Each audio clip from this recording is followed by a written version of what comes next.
La idea es darles con... Gracias por avisar que se está grabando.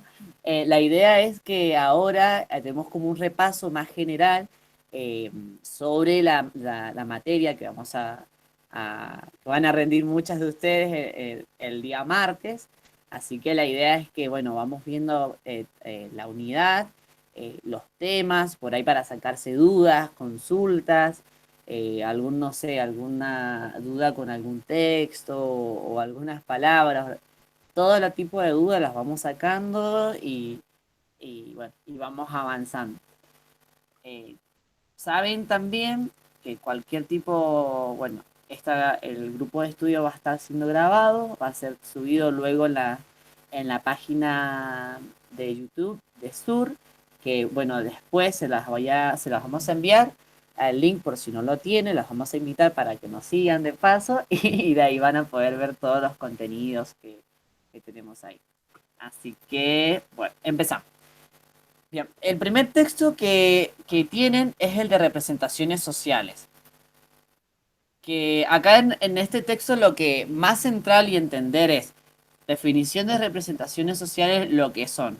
Que bueno, sabemos que son construcciones sociales, que permanecen en la memoria colectiva, que son construidas de manera colectiva, que vienen de generación en generación, y bueno, son siempre como supersticiones o forma de ver un objeto o a un sujeto que es como bastante contagiosas porque a la final muchos lo terminamos viendo y pensando de la misma manera o teniendo la misma representación social. Por eso es que es una memoria colectiva, por eso es que permanece en la memoria colectiva.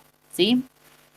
Las representaciones sociales tienen objetivos, tienen un mecanismo, mejor dicho, que eso en el texto lo habla Moscovici, si no me equivoco, que ahí menciona que está la objetivación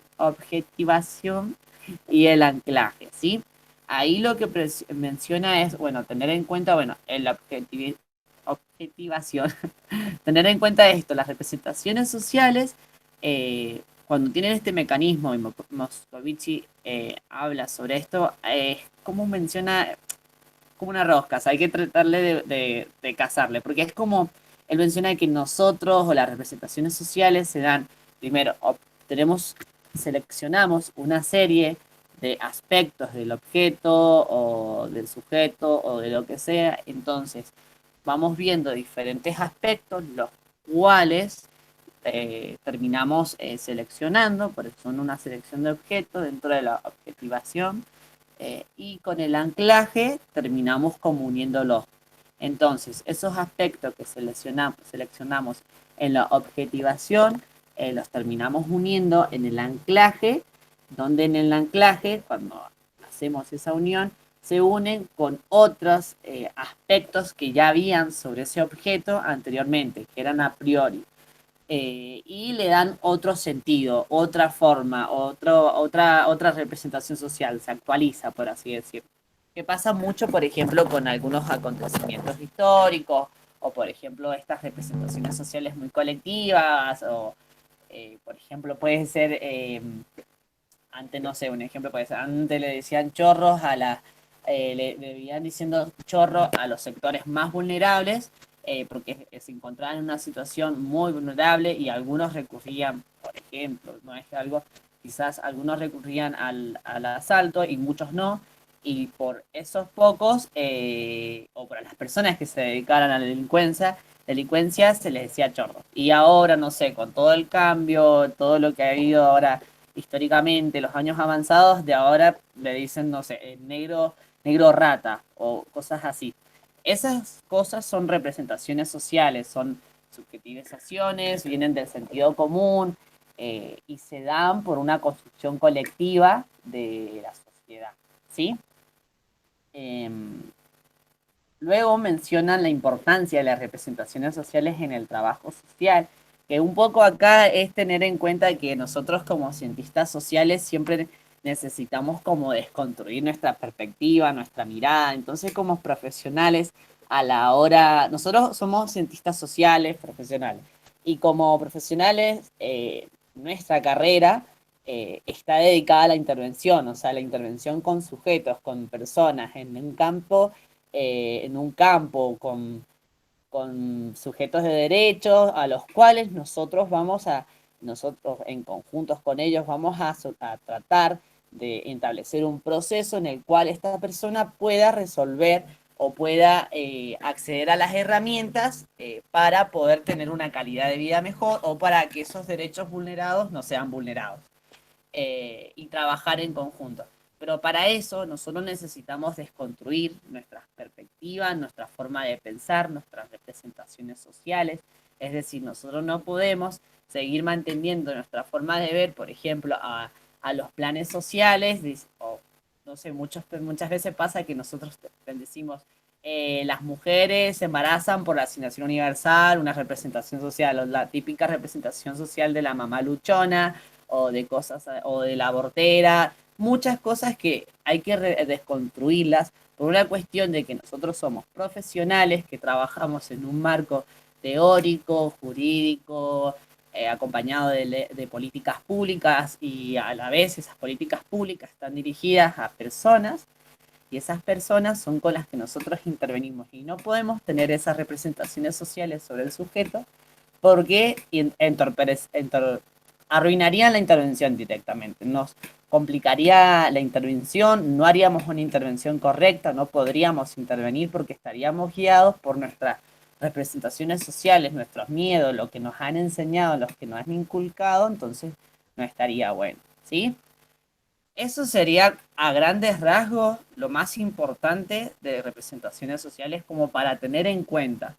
Hay muchas cosas más que pueden ver dentro del texto cuando habla sobre objetivación y anclaje, que mencionan tres mecanismos, si no me equivoco, como tres distinciones, que por ahí está bueno que se las sepan también, por si acaso la profesora les pregunta. Pero yo no creo que les pregunten muy detalladamente, sino más bien de que puedan explicar qué es lo que es, qué es lo que es una representación social, las representaciones sociales y trabajo social, y bueno, estos mecanismos que plantea Moscovici.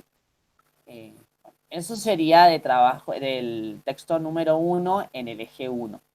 Luego tenemos el eje 2, que acá habla sobre las reflexiones de ética, la dimensión ética, política y el trabajo social. Acá un poco en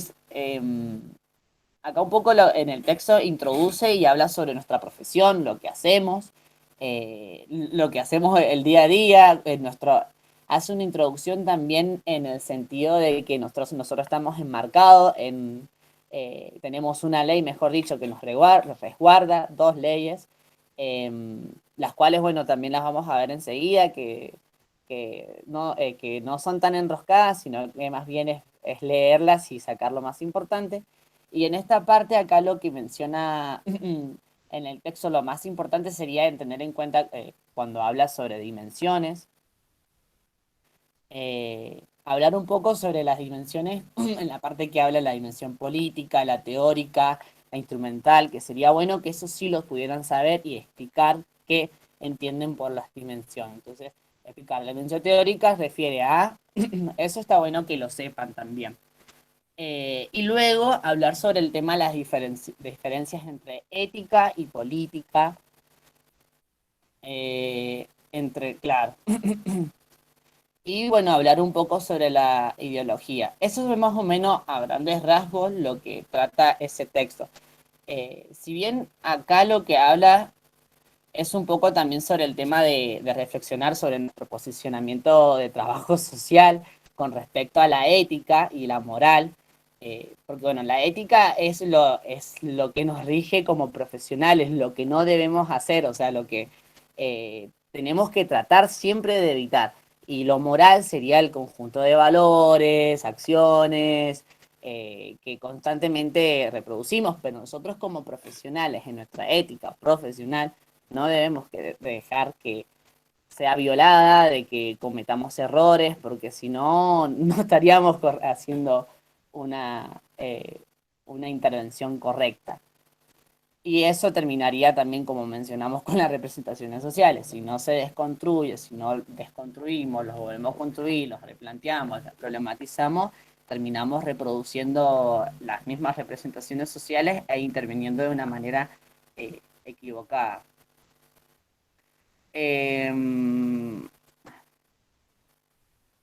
También hace una diferencia, también en el texto habla sobre una diferencia entre la ética y la ideología. Eh, por ahí es más conceptual saber qué es una y qué es otra. Por ahí la ética hay que saberla y en las clases lo explica bastante sintetizado, y con eso yo creo que van a estar bien, siempre y cuando se sepan el texto, obviamente, pero para que puedan diferenciar de la importancia de la ética y la diferencia con la ideología. ¿Sí? Eh, por si llegan a tener alguna duda, me van preguntando y lo vamos viendo más puntual. Y bueno, también dentro de la misma, del mismo texto termina siendo también una diferencia entre lo político y la ética. Claro, entre lo político y la ética, si no me equivoco. No, empieza a hablar sobre la ética, la política y, y la ideología, la ética y la política en nuestro campo. Es decir, acá todo esto está conformado dentro de nuestro plano profesional. Todo esto lo encontramos constantemente en nuestro quehacer profesional. Entonces, como profesionales, estamos enmarcados en diferentes organismos, muchos intervenimos dentro de organismos estatales, entonces siempre tenemos como que tener bastante claro que las políticas son las que nos van regulando, las políticas no, las políticas son ese marco teórico, ese marco jurídico que nos da para nosotros poder intervenir. La ética, como ya mencionamos, es aquellos que no debemos hacer, lo que siempre tenemos que cuidar y el que hacer profesional de una manera eficaz. Y la ideología es, bueno, es esto de cómo separa uno, de que, en qué perspectiva como trabajador social va optando, ¿sí? Y eso sería por ahí lo más importante del texto número 2, que es el texto de la profe Canizaga, de la profe Quirogas, no, Canizaga, ¿sí? Luego tenemos la Ley Federal del Trabajo Social. Por ahí en la Ley Federal del Trabajo Social, lo importante es que sepan es por qué está la Ley de Trabajo Social, es la ley que nos regula, la que nos permite, nos da nos da el pie para intervenir, es la que nos resguarda a nivel nacional. Eh, y por ahí lo importante que puedan saber es explicarla, el número, obviamente, el año en el que se sancionó, si no me acuerdo es en el 2014, un poco de lo que trata también, y también hablar un poco sobre el tema de incorporaciones de los campos y las incumbencias. Eso es más importante de la ley, o sea, saber un poco de las incumbencias, saber de qué trata. Y dentro del texto, dentro de los textos van a encontrar el boletín oficial, que es muy cortito y de ahí mismo está todo lo de la ley. Es muy cortito y pueden sacar las incumbencias que ustedes más les, les guste. Por si en caso en el que al final la profesora les pregunte, decime 3 incumbencias, sepan algunas de las incumbencias de la Ley Federal de Trabajo Social, ¿sí? Al igual que en la ley provincial.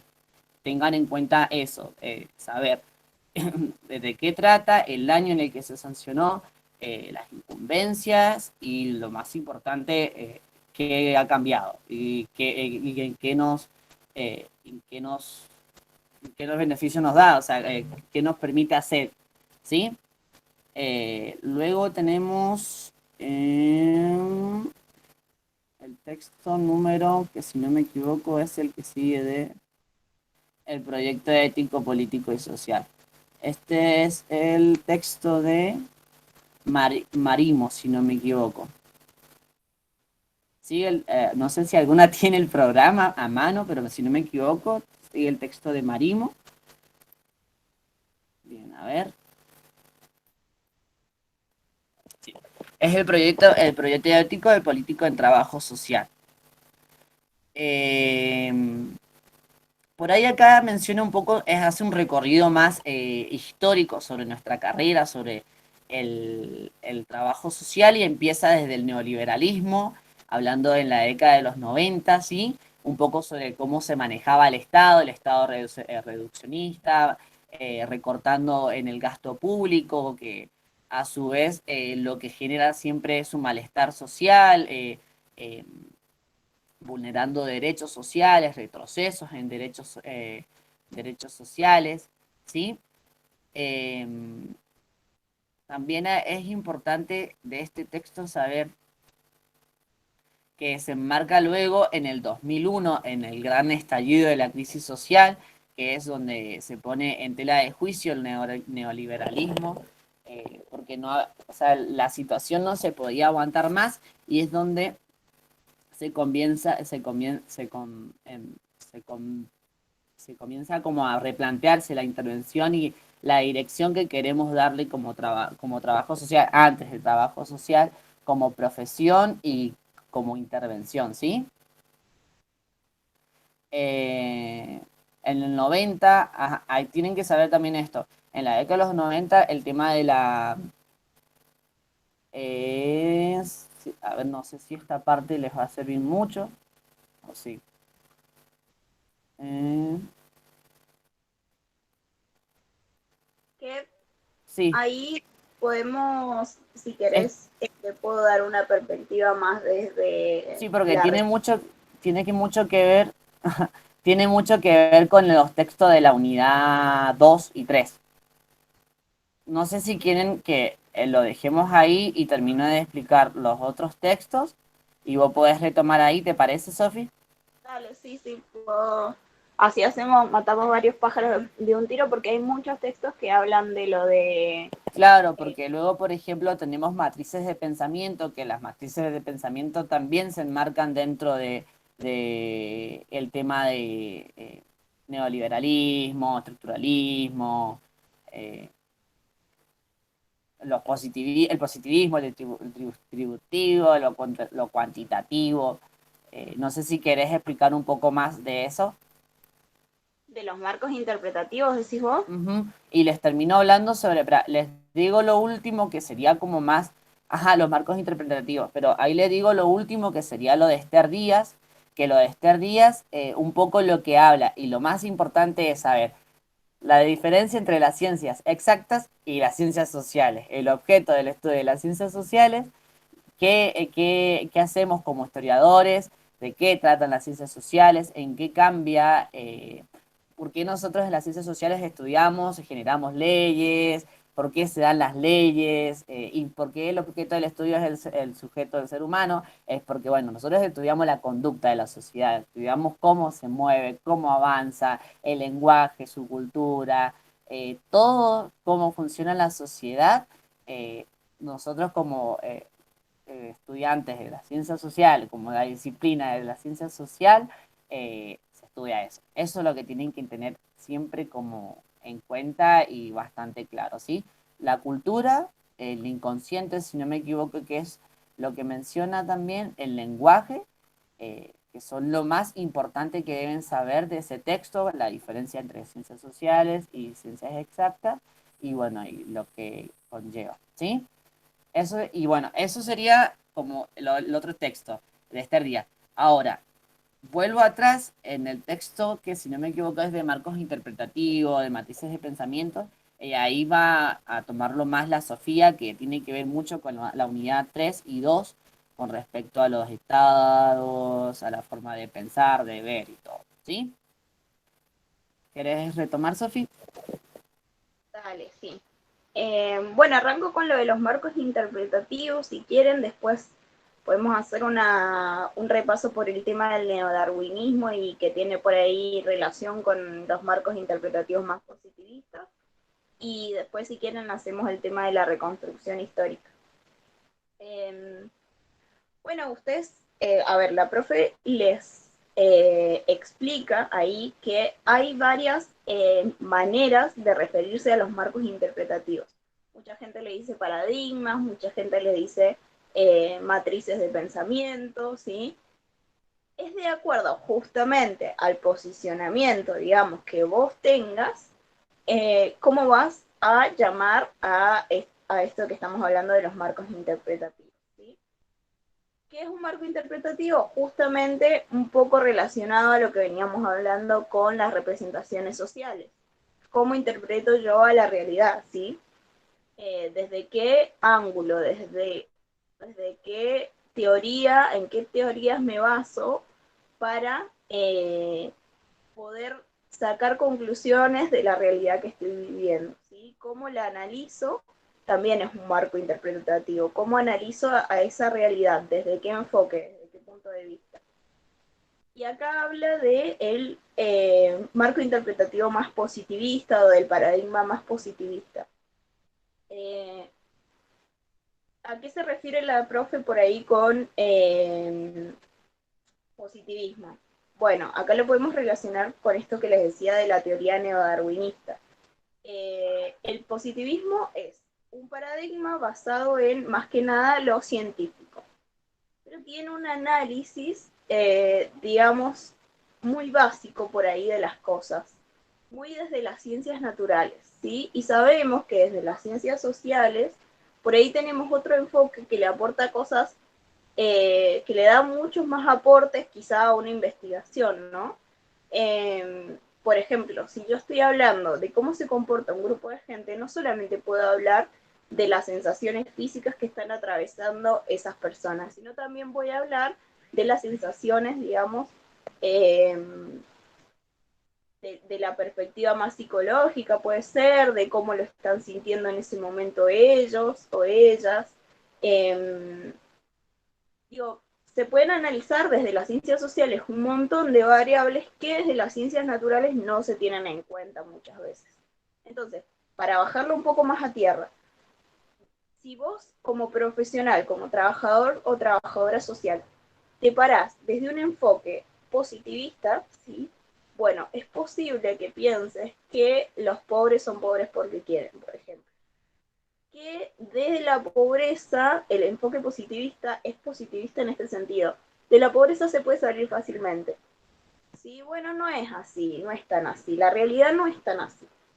Eh, Sabemos en el sistema que vivimos, sabemos lo difícil que es salir de la pobreza, sobre todo de una pobreza estructural de miles de años. Entonces, las ciencias sociales lo que hacen es posicionarse desde una mirada mucho más crítica y cuestionar por ahí estos conceptos, ¿sí?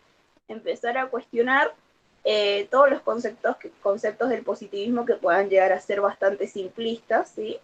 Y se empieza a posicionar más desde las ciencias sociales, más eh, pudiendo analizar cómo lo está atravesando la gente, pudiendo analizar pobreza estructural, pudiendo analizar el contexto político, el contexto cultural, el contexto social de la persona, ¿sí? Digo, para bajarlo más a tierra, porque lo importante en realidad de esto, es muy linda la teoría, pero lo importante de esto es que sepan después bajar la teoría a tierra, ¿sí?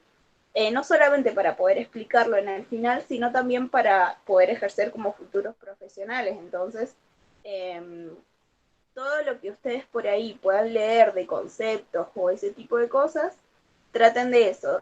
Bueno, ¿cómo me influye esto si yo el día de mañana quiero eh, ejercer como profesional?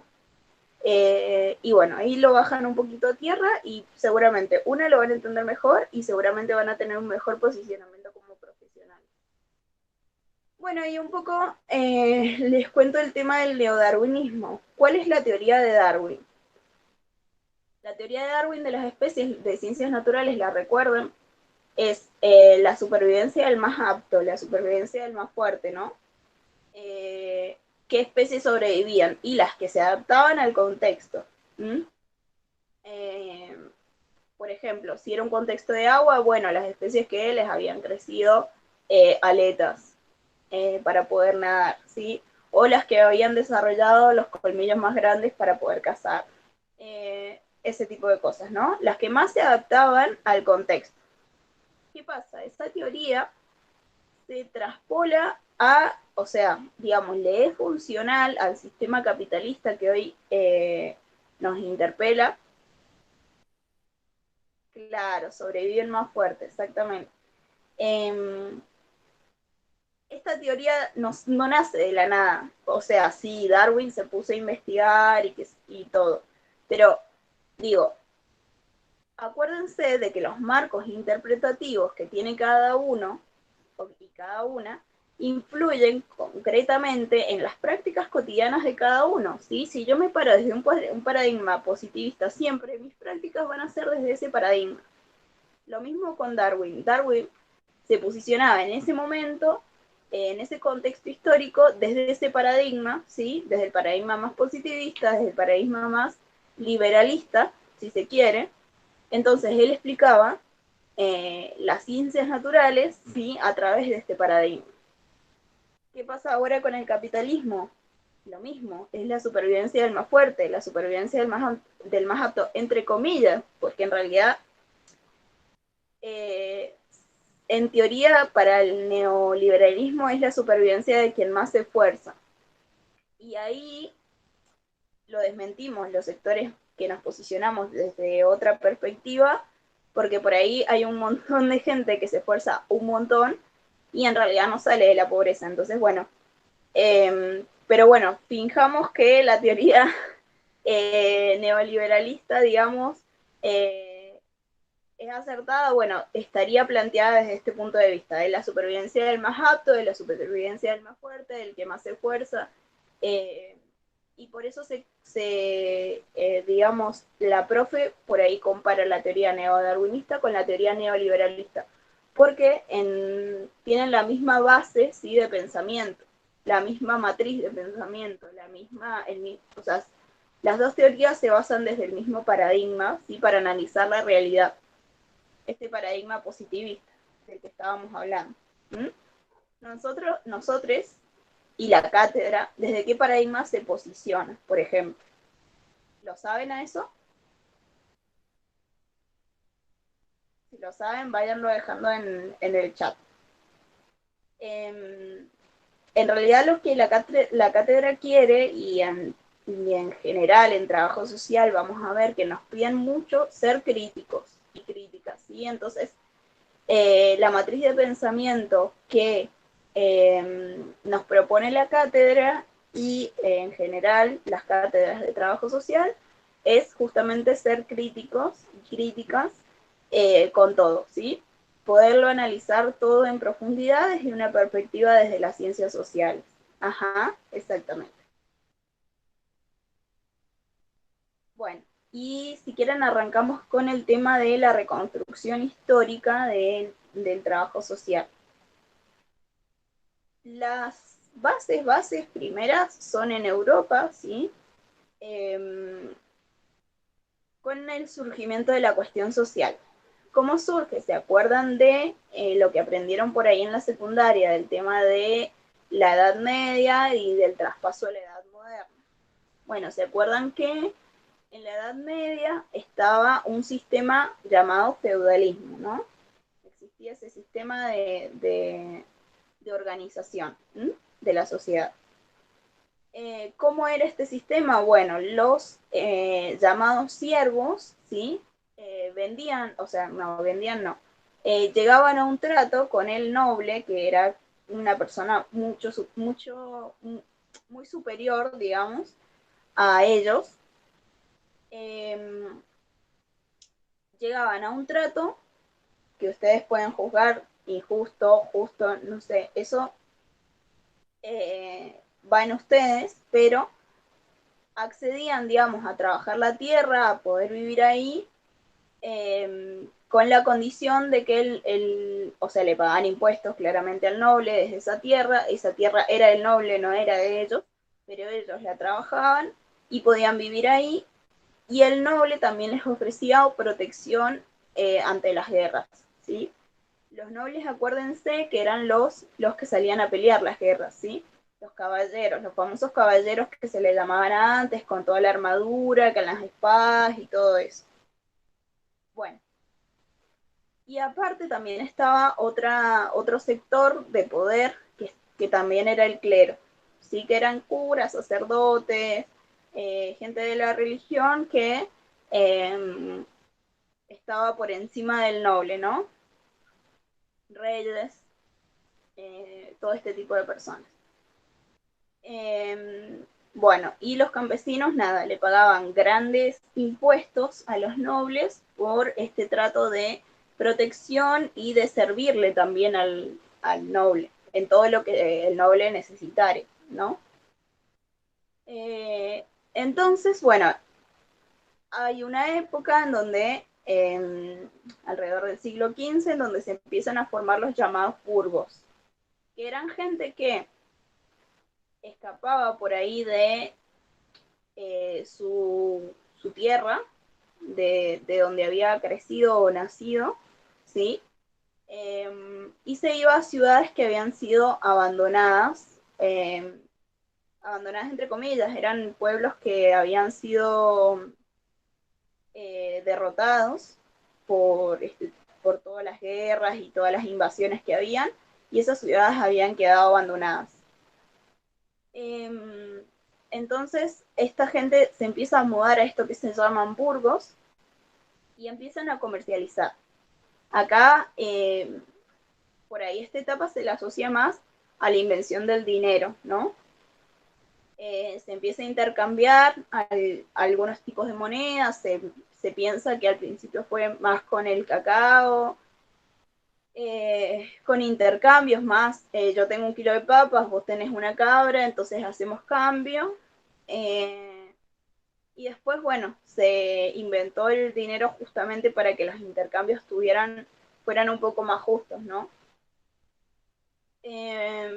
Bueno, entonces esta gente cada vez iba adquiriendo más poder, sus ganancias iban creciendo, sus ganancias económicas, y iban adquiriendo cada vez más poder.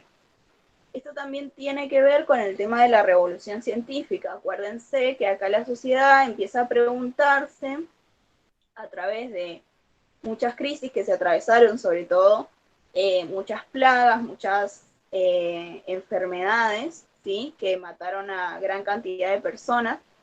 No se le podría decir pandemia, pero epidemias que habían, que mataron a gran cantidad de personas. Entonces, había como un cierto clima de empezar a cuestionar un poco todo el sistema, pero sobre todo la creencia más fuerte que era en Dios.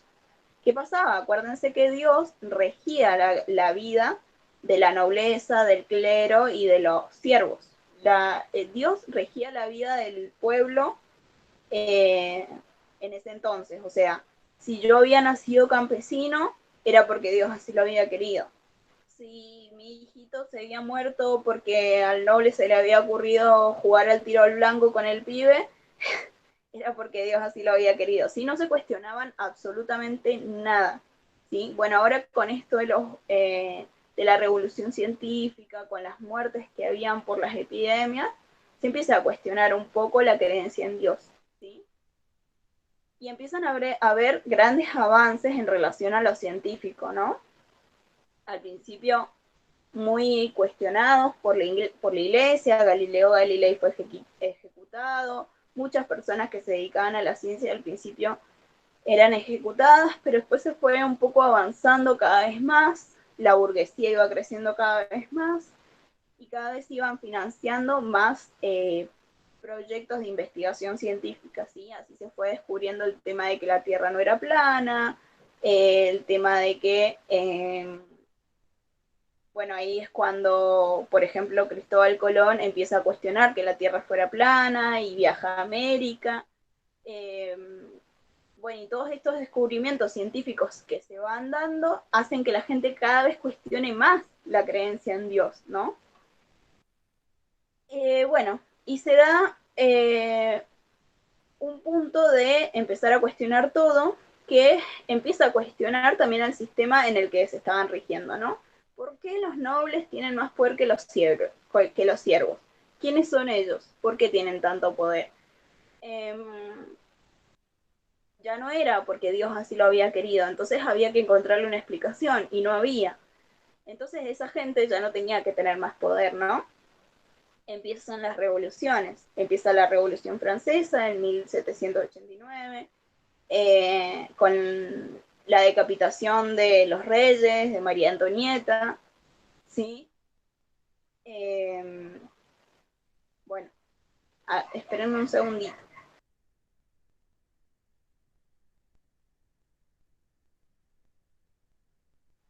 Perdón, tenía que cerrar la puerta. Bueno, sí se empieza a cuestionar, digamos, la monarquía en general. Se instaura otro sistema de dominación que empieza a ser la burguesía. Y se genera el quiebre con la Edad Media y se pasa a la Edad Moderna, ¿no? Entonces, desde ahora podemos empezar a llamarle Edad Moderna. ¿Qué pasaba en la Edad Moderna? Eh, bueno, ustedes pensarán que con todo este cuestionamiento del sistema, habían condiciones un poco más justas para la gente. No, señor. Siempre hay alguien que se quiere quedar con una buena tajada de algo. La burguesía iba teniendo cada vez más poder, cada vez más riquezas, empieza a perseguir fines políticos. Esto de la Revolución Francesa fue perseguido por la burguesía, digamos. Y, por ejemplo, en algunos países se caen las monarquías y se instauran unas monarquías parlamentarias, que era justamente, porque algunos países lo siguen teniendo, un parlamento que en realidad decide todo.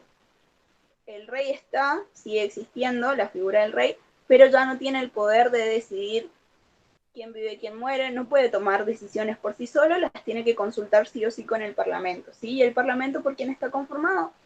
Por la burguesía. Se supone que son gente del pueblo que elegida al azar, que bla, bla, bla, no sé qué, elegida democráticamente, pero termina siendo la burguesía. Entonces, bueno, empieza la revolución industrial.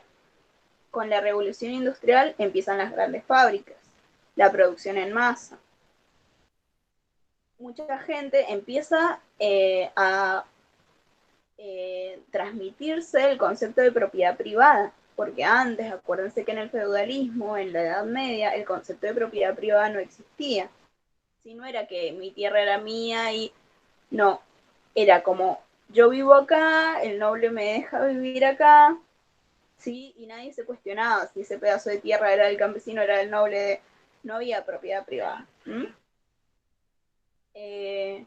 Bueno, entonces, al haber propiedad privada, empiezan los grandes cercos. ¿Y qué pasaba? Solamente quien tenía el capital, ¿sí? Para comprar un terreno, podía comprar un terreno y podía vivir ahí. Quien no tenía el capital, entonces no. Entonces los que eran campesinos, los que no tenían el dinero suficiente para pagar un lugar para vivir, quedaron en la calle, ¿sí? Quedaron despojados de sus lugares de supervivencia. Y se vieron obligados a tener que vender sí o sí su fuerza de trabajo al mercado. ¿Sí? Era lo único que podían vender, porque no tenían propiedades, no tenían nada para hacer dinero, entonces lo único que están obligados a vender es su fuerza de trabajo, ¿sí? A las fábricas. Entonces, imagínense, el burgués siempre va a perseguir sus propias ganancias, ¿no? Va a perseguir hacer dinero. Y si hay una gran fila de personas que quieren un laburo, entonces el burgués en general se aprovechaba de esa condición de que mucha gente quería laburo y pagaba unas condiciones, o sea, una remuneración, digamos, muy, muy baja. Las condiciones de trabajo eran terribles, se les exigía muchísimas horas por muy poca plata, ¿sí?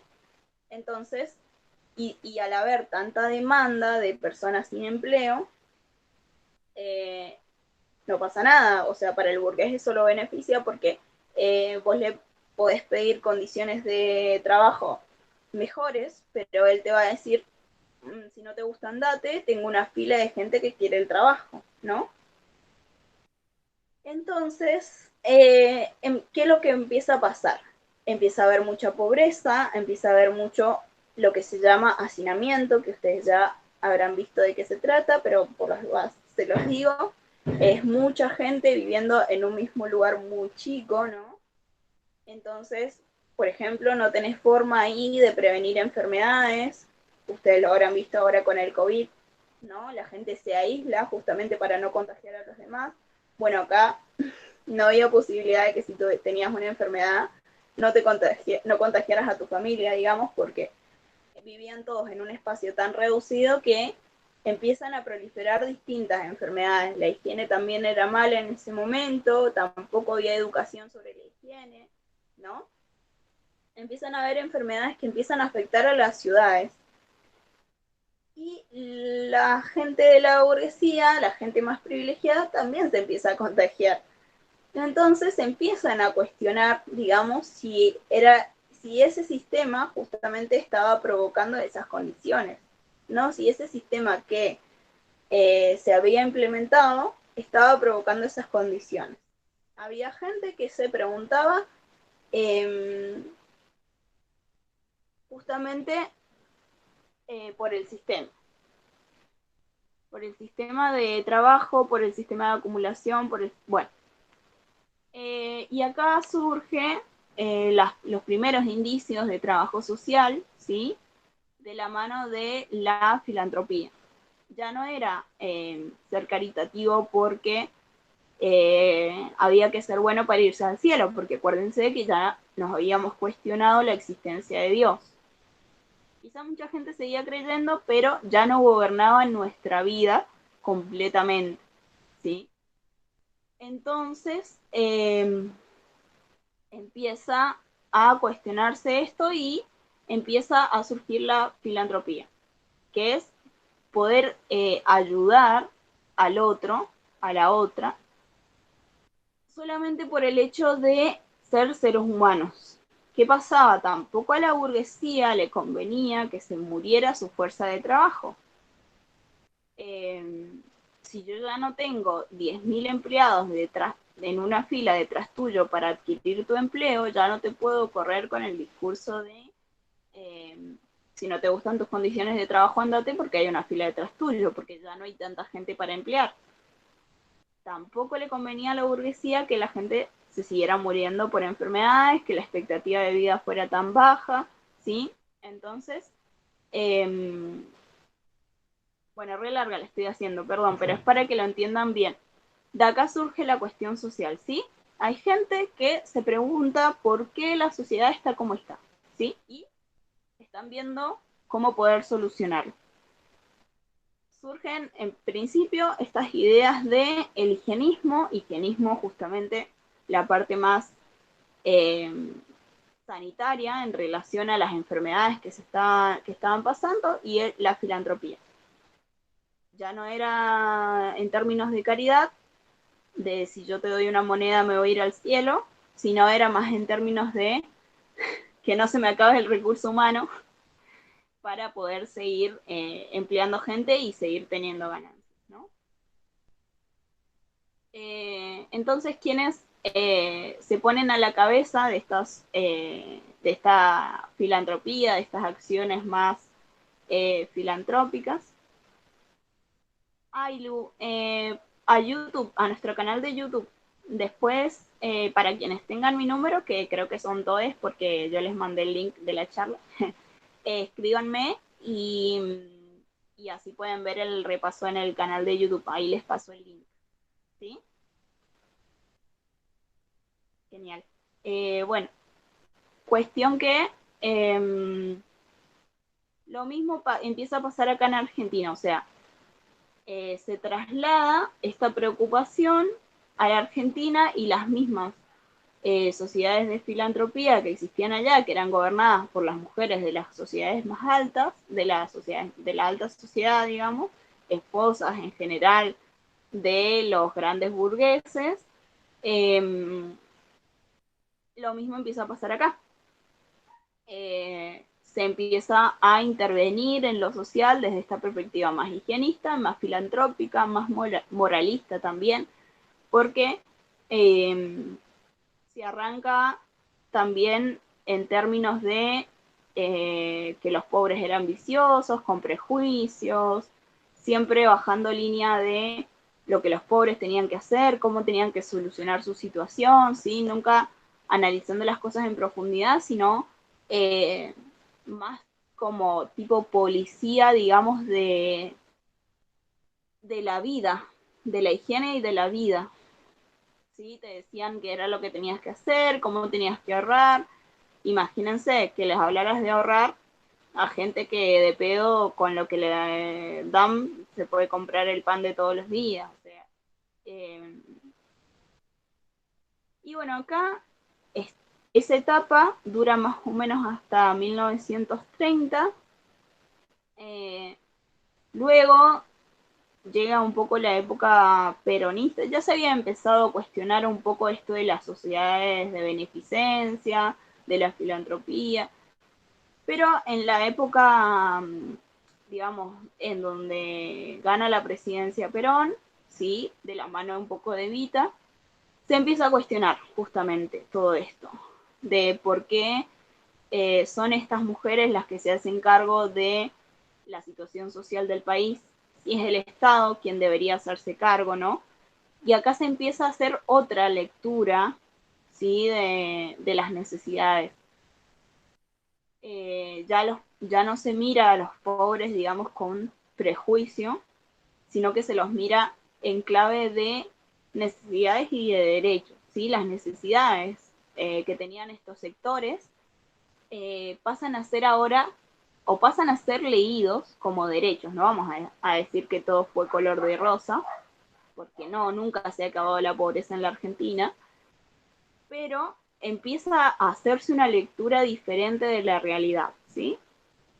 Esta famosa frase de Evita, de donde hay una necesidad, nace un derecho, eh, nos puede dar una idea más o menos de cómo se empieza a posicionar desde ese paradigma, ¿sí? Entonces, bueno, acá a raíz, aparte de todas estas reivindicaciones sociales, también empiezan a darse en consecuencia muchos derechos laborales, ¿sí? Como ustedes saben, las vacaciones pagas, el aguinaldo, empieza a haber un gran sector empleado porque gracias a la sustitución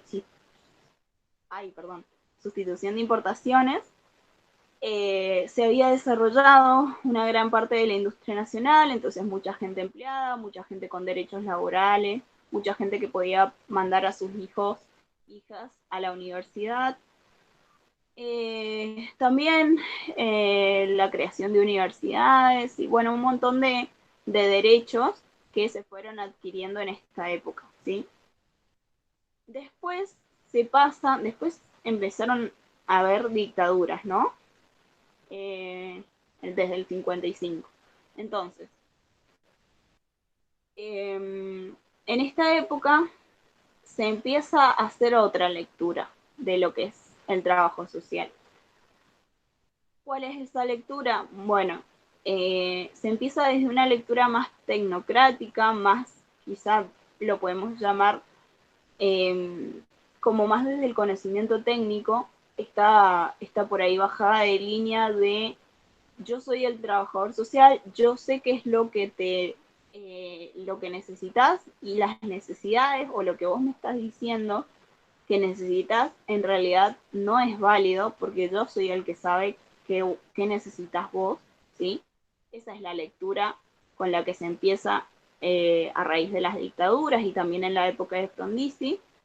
También unas políticas públicas o políticas sociales más focalizadas, digamos, focalizadas a ciertos grupos sociales, más que orientadas a conseguir derechos universales, sino que como atacar los puntos en teoría conflictivos de las situaciones sociales, ¿sí? Como por ejemplo, no sé, este sector necesita vivienda. Bueno, solucionemos nada más esta necesidad, ¿sí? Y de nada sirve por ahí a veces tener una vivienda o darles una vivienda, porque también les atraviesan una innumerable cantidad de problemáticas que a veces no sirve solamente a resolver un aspecto de esas problemáticas, ¿sí? ya lo van a ir viendo más en cuanto avancen en la carrera. Pero se lo digo como para que puedan bajar este concepto un poquito más a tierra. Bueno, tenemos las tecnocráticas, después arranca un momento más neoliberal, ¿sí? Arrancan de nuevo. Primero, bueno, vuelve Perón, no dura mucho en el gobierno porque fallece. Antes de su fallecimiento se forma la Triple Alianza Anticomunista. Esto ya lo vieron en el pre, pero bueno, hacemos un repaso rápido. La Alianza Anticomunista Argentina, empiezan a haber desapariciones. Ya en dictadura las desapariciones son totalmente abismales, ya se empieza a... o sea, el ejército, digamos, la Videla, Galtieri y todos los dirigentes de facto, digamos, ya empiezan a meter mano, digamos, en la economía argentina. Y entonces se empieza a leer las necesidades o los derechos desde un punto de vista totalmente asistencialista, ¿sí? Le doy pan al que tiene hambre, fin, ¿sí? Y ¿qué pasa si yo el día de mañana dejo de darle a esa persona pan? ¿Sí? Se muere de hambre. Yo lo que necesito hacer, o yo lo que tendría que hacer en teoría es poder brindarle como Estado, ¿no? Poder brindarle las herramientas para que esa persona pueda el día de mañana sostenerse a sí misma, ¿sí? Entonces, las políticas asistencialistas no son malas, era lo que charlábamos el otro día en otro grupito de estudio. Las políticas asistencialistas no son malas en sí, son necesarias muchas veces, pero si no van acompañadas de políticas asistenciales, solamente sirven para paliar la situación, no sirven absolutamente ni un poco para solucionar la situación, ¿sí? Porque esa persona va a seguir teniendo hambre, es así. Entonces, bueno, en la época neoliberalista también, ustedes ya lo saben, achicamiento del Estado, la descentralización del poder, esto de que se bajaban cada vez más responsabilidades a los municipios y a las provincias, pero esas responsabilidades no iban acompañadas de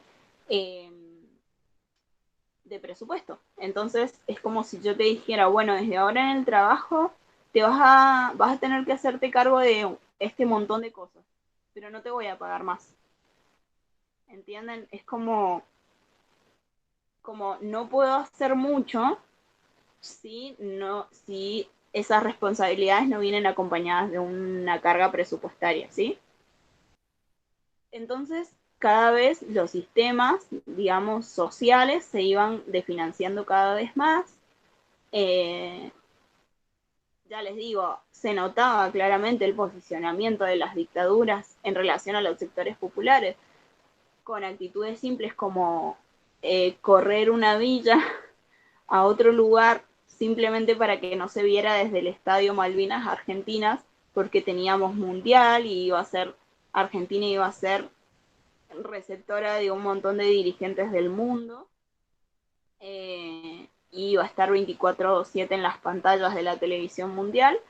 Entonces se corre una villa para otro sector.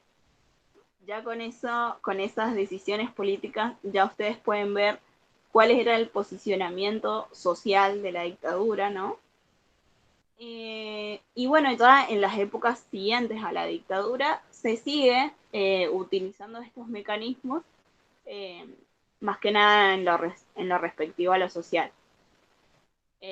Bueno, ya con la dictadura ya teníamos un préstamo en el FMI, ustedes saben que el FMI también muchas veces a los países a los que les presta les pone ciertas condiciones para prestarles, y estas condiciones son siempre en general ajustar en la parte social, justamente porque estos lugares tienen en su mayoría esta filosofía de la supervivencia del más fuerte, la supervivencia del más apto, que era lo que hablábamos recién. Entonces, obviamente nunca van a querer invertir en lo social porque tienen este posicionamiento, ¿sí? Eso hay que tenerlo bastante claro. Bueno, y ese más que nada el recorrido histórico de la profesión. Más o menos lo que por ahí es importante que tengan claro es cómo fueron las políticas públicas en cada época, cómo era el posicionamiento más o menos en cada época. No es necesario analizar en fino cada gobierno, ¿sí? Pero sí es necesario tener algunos términos más generales, más estudiados. Esto que les decía, por ahí les podemos ver si les mandamos un cuadrito eh, que relacione directamente los modelos de acumulación, cuáles eran las políticas públicas y cuál era el enfoque del trabajo social en esa época, ¿sí? Es muy sencillo, no es nada para alterarse demasiado. Tranquila, tranquiles con eso. Un poco, bueno, teniendo en cuenta todo lo que ha mencionado Sofi de las dos unidades, ahí en la unidad 4 un poco los textos son muy complementarios. Cuando los vayan leyendo, hay un texto sobre políticas sociales, políticas públicas, que hace como una diferenciación, que es lo que... Primero, bueno, habla sobre que Margarita me plantea que hay tres tipos de política: la económica, la de seguridad y políticas, y la política social. Luego lo importante que tienen que saber también de ese texto son los enfoques: la política social, el enfoque de gobernabilidad, el enfoque de selectividad estática, y el enfoque tecnocrático también, y el enfoque crítico de derechos y o reconstrucción. Y también, eso tienen que saberlo, eso sí se los van a preguntar. Están las definiciones en los textos muy, pero muy directamente en la unidad 4, son muy como cortos, como para poder ser no de memoria, sino que lo puedan interpretar, repasar de qué significa cada uno. Y también el tema de los tipos de políticas sociales, las políticas sociales focalizadas, las universales, las redistributivas, las tecnocráticas también. Todo eso también lo deben saber, e inclusive dentro del texto de la profe Manoni les deja ejemplos también para que las puedan diferenciar, ¿sí?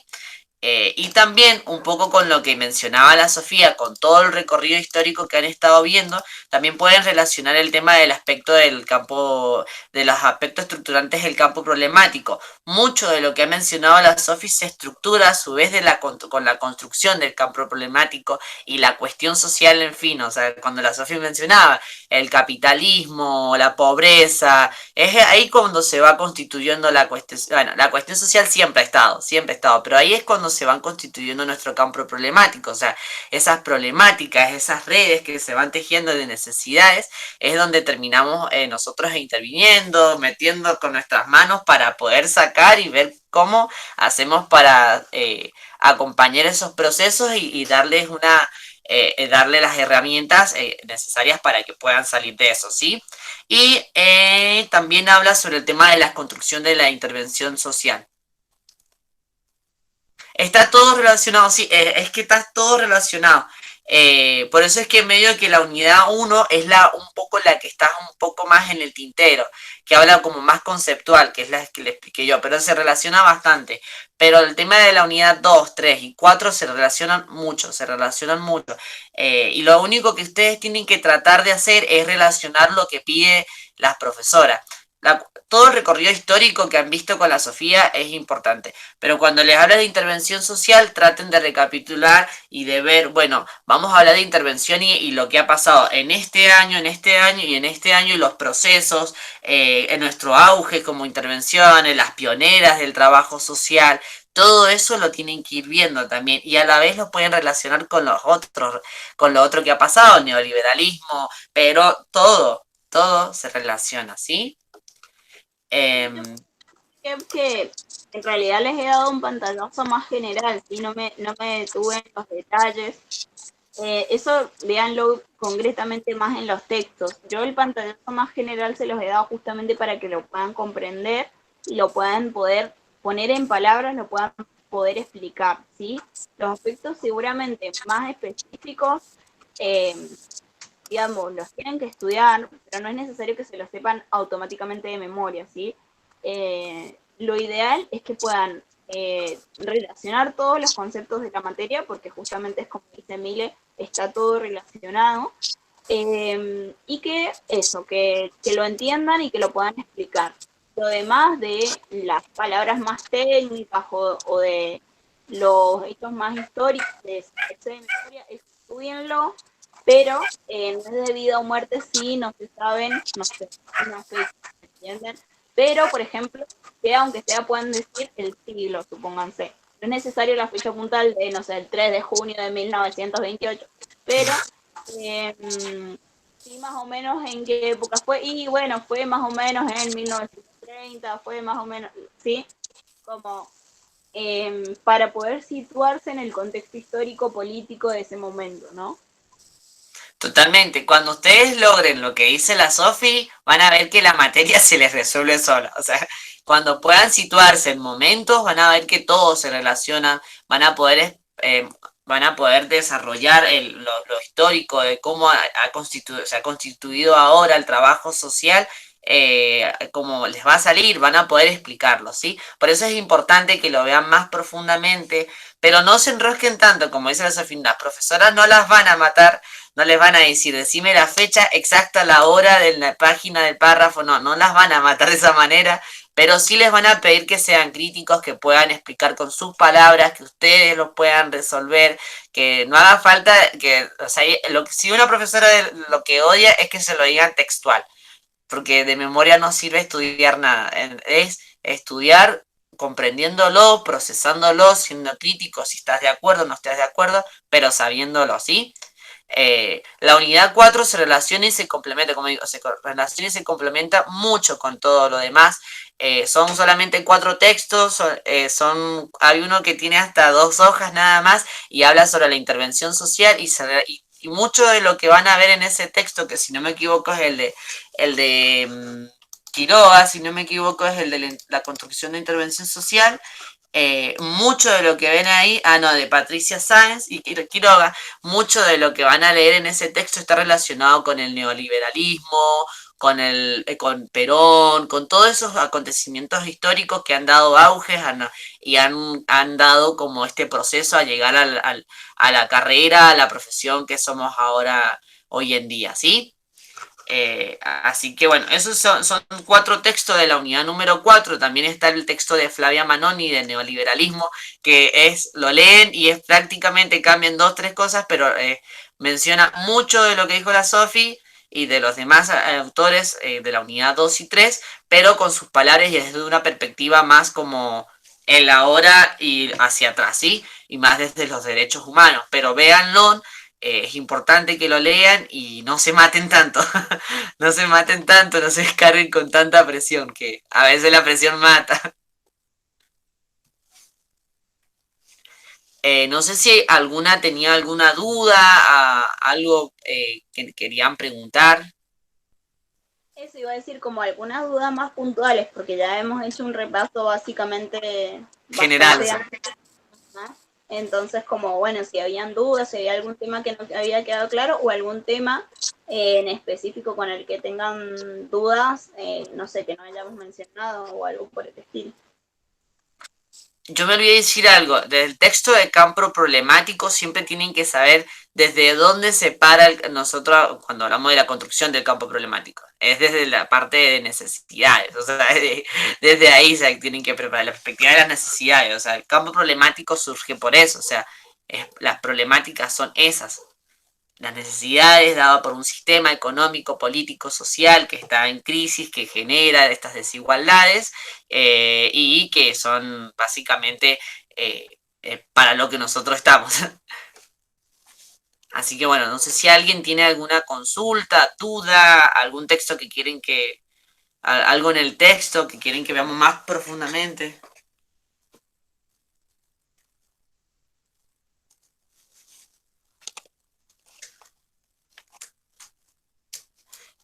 No,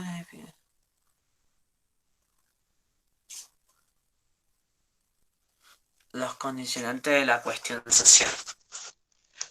A ver, Sofi, eso lo tenés en la unidad tuyo, creo. Sí, es que hay varias definiciones de cuestión social, ¿sí? Esa de que por ahí Hay una que sí nos han hecho aprendernos de memoria varias veces, es la de la aporía fundamental, que creo que es la de Margarita Rosa. Eso es importante. Por ahí, si se la quieren aprender de memoria y para poder escribirla, háganlo. Pero siempre acompañado, esa aprendida de memoria, siempre acompañada de poder entender la definición. Lo que sí, espera, que no me acuerdo. Lo que sí, Seri, no sé de cuál de todas las definiciones hablas vos.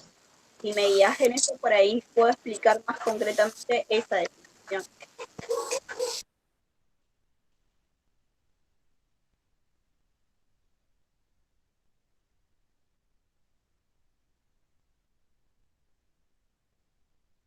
No, nosotros ya rendimos esa materia. Ya rendimos y ya pasamos por lo que usted. La profe Montero. Transición del feudalismo al capitalismo. A ver.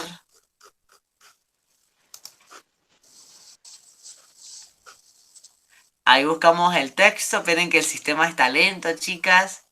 Sí, ahí la busco. A ver. Es uno de los primeros textos de la NOE, de la Montero. Es que, perdón, es que nosotros la conocemos a la profe, entonces le decimos Sí, la NOE. claro, es que, ajá. Es en el segundo eje. Sofi. En el segundo está. Ujú. Creo que pero la duda tuya, Cele, ¿verdad? Es con respecto a los condicionantes, se te hace más complicado, o sea, vos entendés las concepciones sobre cuestión social, pero lo que se te hace complicado son, claro, serían los condicionantes, relacionar los condicionantes. Sí, pero ese de la transición del feudalismo al capitalismo desde una perspectiva de género y de colonial habla de eso. No sé si habla tanto de la cuestión social. Bueno, igual ya sé más o menos por dónde va el tema de los condicionantes. Me parece que se refiere más en relación a, claro, o sea, más en relación a qué es lo que hizo que la gente llegara a estar en esa situación. Digo, para ponerlo en palabras más criollas y más entendibles. A ver, cuando decimos que una persona por ahí también influye su contexto habitacional o su contexto cultural, su contexto histórico, su contexto político, social, ¿sí? Que eso influye en su vida, en su crianza, ¿sí? Bueno, si tenemos un pibe que vivió toda la vida en la vida, sus amigos salen a robar porque esa es su forma de traer la comida a sus casas, ¿no? Su papá también salía a robar para traer la comida a sus casas, ¿sí?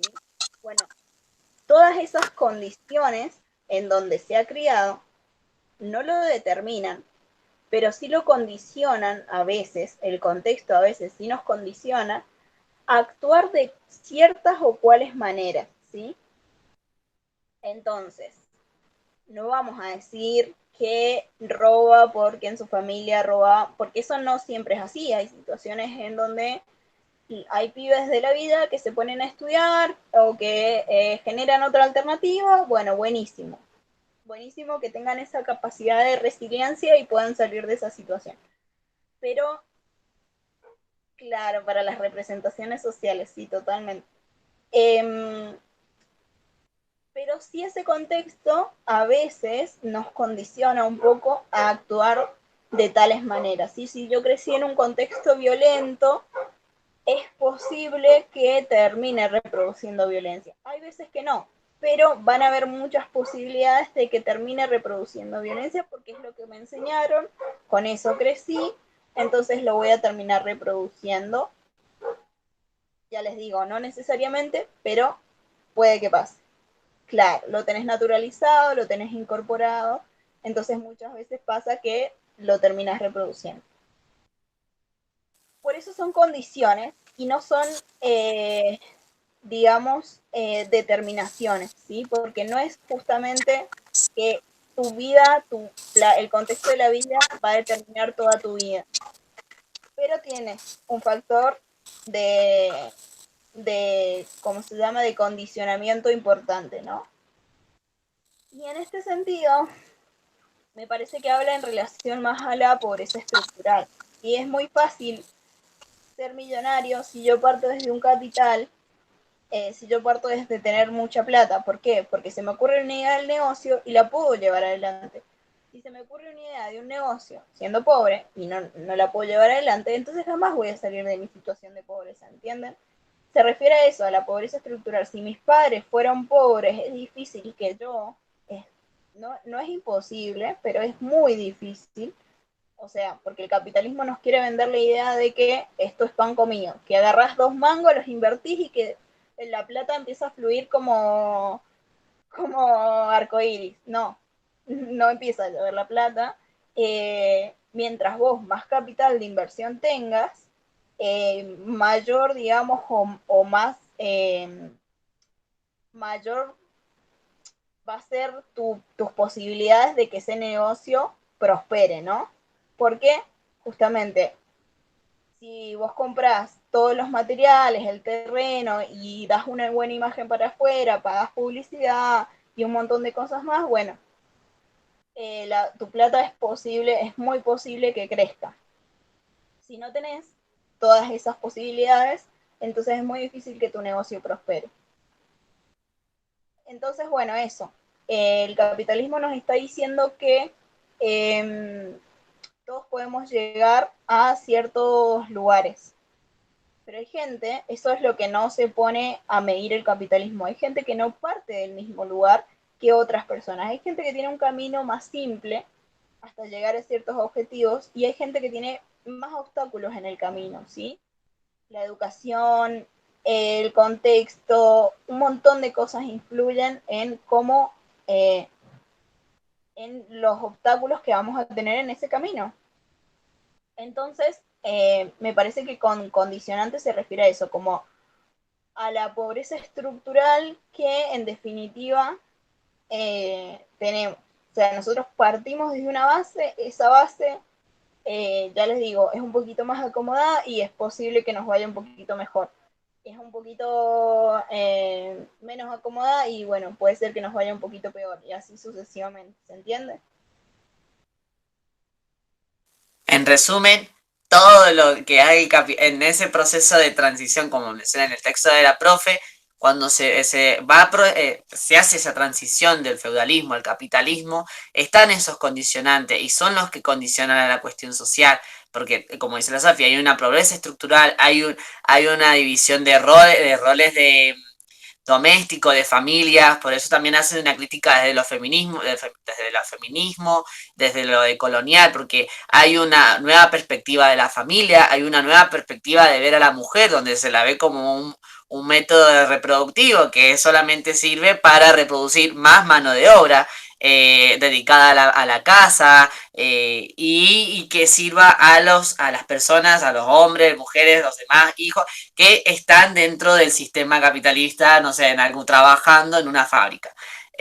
Esos son condicionantes también, porque es la cuestión social, el machismo, la estructura, la pobreza, las desigualdades, las epidemias, todo eso tiene esos condicionantes. El machismo estructural, las desigualdades por pobreza, las epidemias. No sé si se entienden ahí, porque habla de condicionantes de cuestión social. Sí, y yo creo que también eso, para dar un ejemplo en relación a lo de género, esto lo podemos ver muy, muy claramente con el concepto de techos de cristal, por ejemplo, para las mujeres. A las mujeres nos es mucho más obstaculizado el camino para llegar a grandes ámbitos de poder, por ejemplo, a grandes ámbitos de poder dentro de nuestros trabajos, dentro de nuestras profesiones, ¿sí? ¿Por qué? Porque tenemos una carga familiar, ¿sí? Se nos hace cargo de todas las tareas de cuidado y del hogar.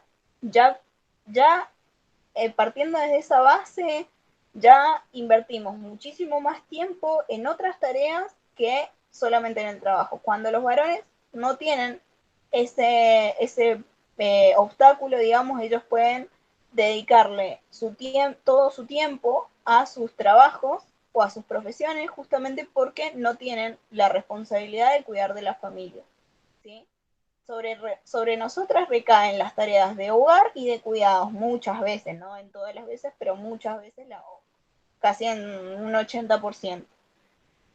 Y encima después en los lugares de trabajo hay ámbitos hostiles, somos abusadas, los varones siguen ejerciendo todos los mecanismos de poder que tienen a su disposición, los ámbitos de trabajo estos se vuelven hostiles, no se le da valor a tu palabra porque sos mujer, bueno, un montón de condicionantes, un montón de,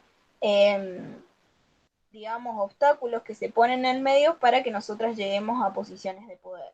Y después nos preguntamos por qué es que no hay mujeres y hay muchos obstáculos, ¿sí? Los que hay que atravesar siendo mujer. Con respecto a, si no me equivoco muy bien, con respecto a la al tema de la interseccionalidad, por ahí eso lo pueden relacionar básicamente con esto, o sea que la cuestión social no es algo muy concreto directamente resumido a ver, son mujeres. Ay, pero quiero leerte, mire.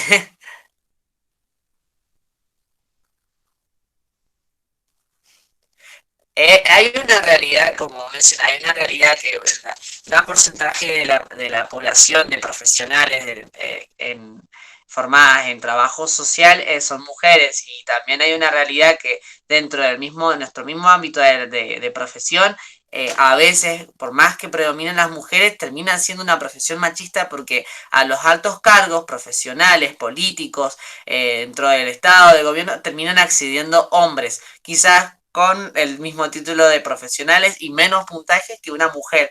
O sea, y capaz que la otra piba está mucho mejor formada, pero como era piba, no la dejaron entrar. Es una realidad eso.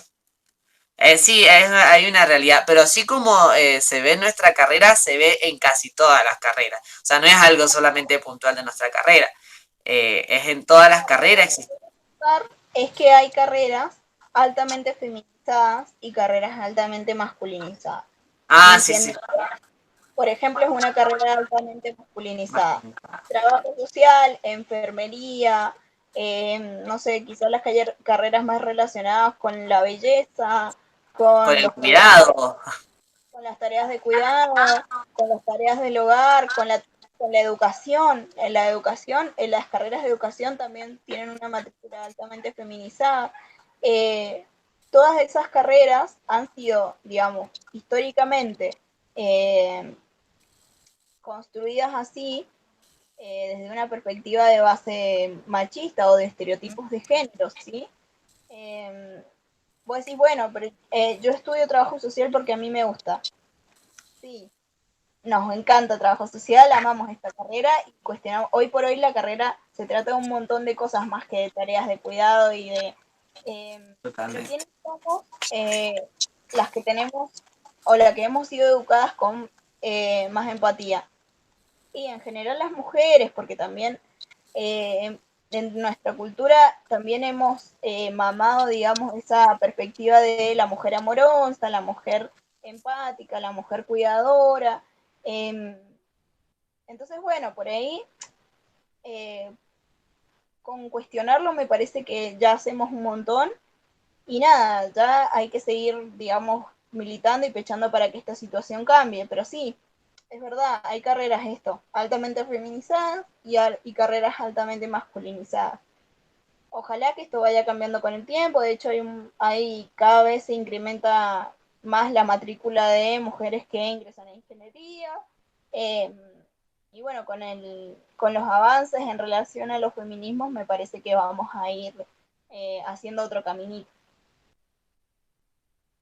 Totalmente. Bueno, creo que nos fuimos un poco por la rama, pero sirvió porque lo entendió la C.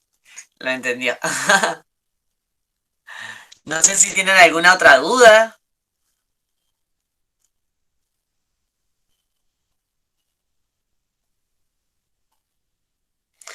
los marcos interpretativos. De los marcos interpretativos. Sí, Ellen, medio que se nos está agotando el tiempo ahora, pero ahora, primero que nada, podemos subir este grupito de estudio al canal de YouTube y pueden volver a repasar esto que expliqué más temprano de los marcos interpretativos. Y si queda cualquier otra duda, nos pueden escribir, tanto a mí como al Kevin. Podemos grabarles audio, podemos... sí, mire, hay un resumen, hay un drive solidario de resúmenes nuestros. Claro, pero el tema es ese, que no hemos tenido tiempo de hacer los resúmenes de trabajo 1. Les cuento un poco cómo funciona lo del drive solidario. Nosotros justamente lo que hacemos en este drive es juntar resúmenes, que te voy a silenciar un segundo. Ay, sí, sí, sí. Ahí está. Que me estaba haciendo ruido. En el Drive Solidario lo que intentamos hacer es que todos puedan tener acceso a resúmenes, ¿sí? Entonces lo vamos completando en medida de lo que podemos ir haciendo, ¿sí? No, por ahí no podemos con todas las materias, pero bueno, lo vamos completando en medida de lo que vamos haciendo y a medida de lo que tenemos. Lo que por ahí nuestra idea es que funcione también, que el que reciba un resumen también pueda brindarnos un resumen y así poder irlo completando y ayudándonos entre todos, ¿sí? Porque nosotros hacemos lo que vamos pudiendo, pero a veces no podemos con todo, entonces también necesitaríamos una ayudita. Entonces, si pueden contribuir con algún resumen, cualquiera sea, estaría genial.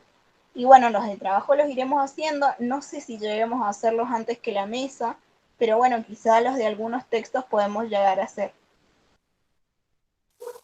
Totalmente, eso. Ustedes ahora van a rendir trabajo 1.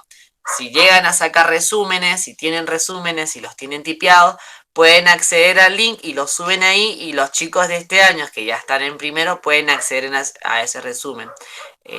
Obvio que los resúmenes siempre tenemos que tener la noción de que no son la respuesta al examen ni a toda la materia, sino que un poco sintetizado todos los conocimientos que podemos sacar de esa materia, ¿sí? De los conceptos, de cómo guiarnos, o como una guía de estudio te sirve, ¿sí? Y bueno, resúmenes, yo por ejemplo, no hice, solamente me fui guiando por las clases y los textos y me fui anotando como palabras claves y lo más...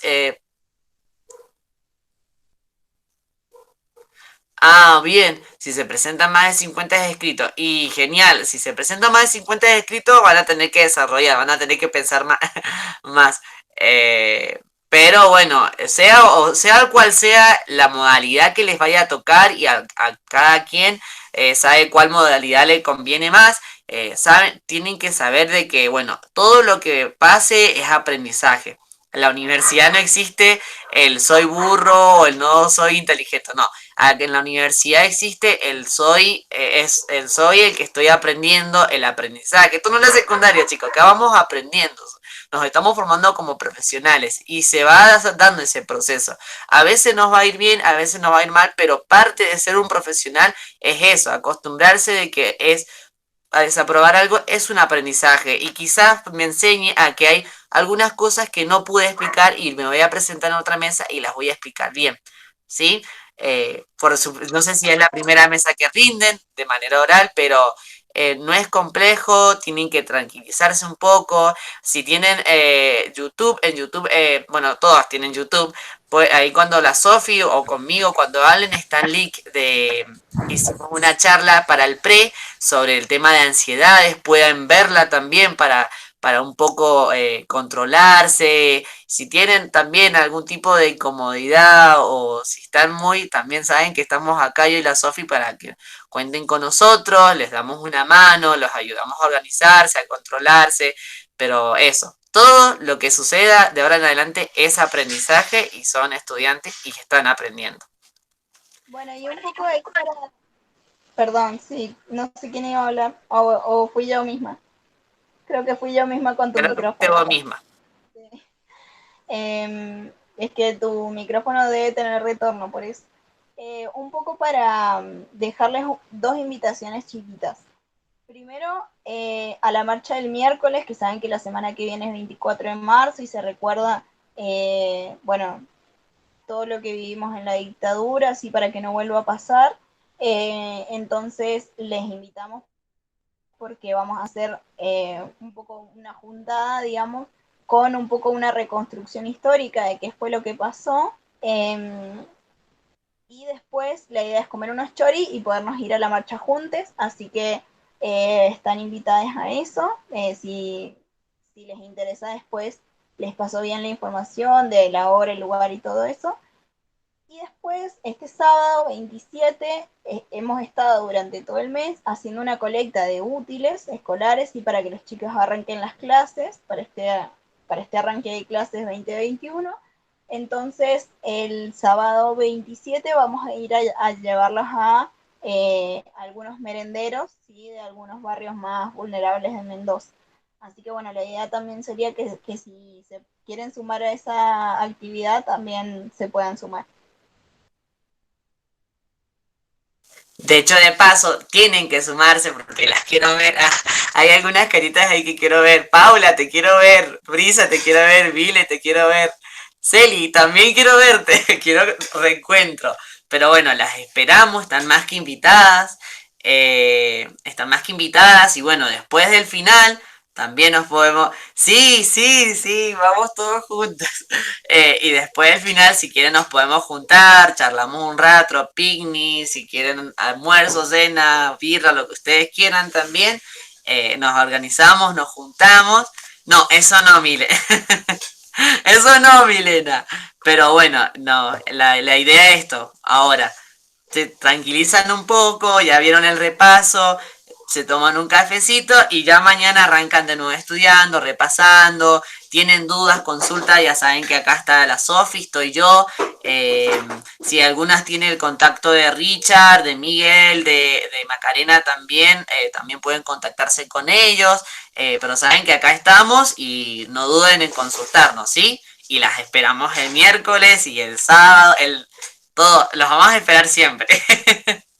Así que bueno, ya, Sofi, si querés cortar la grabación, cortala, porque si no se te va a hacer 3 horas. Claro, es que se corta cuando se corta Ah, la... bueno. Ah, qué linda. Bueno, gracias. Que Yo tengan las un... extraño mucho. Eso. Bueno, chicas, ya saben, cualquier cosa, duda, nos consultan, estamos acá. Y bueno, ahí la Sofi, si tienen el contacto de Sofi, le hablan a ella y si quieren mi contacto y yo no las tengo agendadas, me hablan a mí y nos contactamos, ¿sí? Creo que a todas las tengo igual, así que nos estamos charlando, no se presionen tanto y bueno, nos vemos. Sí, a vos sí te tengo agendada, Milena, sino que no me hablas. Bueno, ahí, bueno, ahí, no sé si la tenés a Sofi. Dale, yo te escribo. Bueno, nos vemos, chicas. Nos vemos, chicas.